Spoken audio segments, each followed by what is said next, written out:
ఈవీఎంల వాడకంపై రచ్చ కొనసాగుతోంది. తాజాగా వాటిని వ్యతిరేకించే వారిలో సిపిఐ నారాయణ కూడా చేరారు.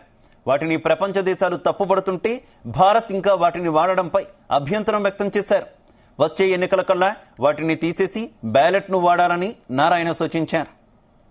Throughout the world, 122 countries, there is no EVM system, including the leading countries. All countries are banned of the EVMs, and they are going for the paper ballot, including America, Japan, everything. Such a worldwide accepted of that EVMs is doubtful. Then why this India is not accepting that? Now this is time. All democratic progressive elements put together and see that this momentum should be developed throughout India about the EVMs.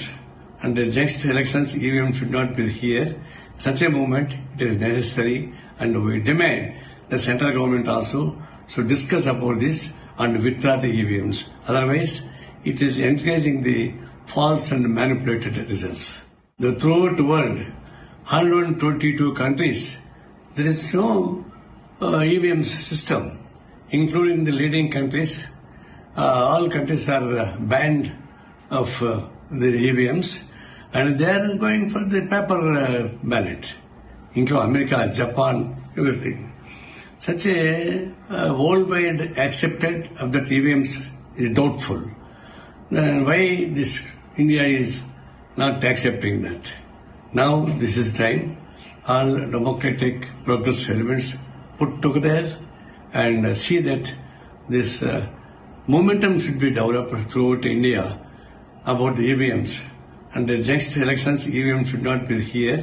Such a movement, it is necessary, and we demand the central government also should discuss about this and withdraw the EVMs. Otherwise, it is encouraging the false and manipulated results. Throughout the world, 122 countries, there is no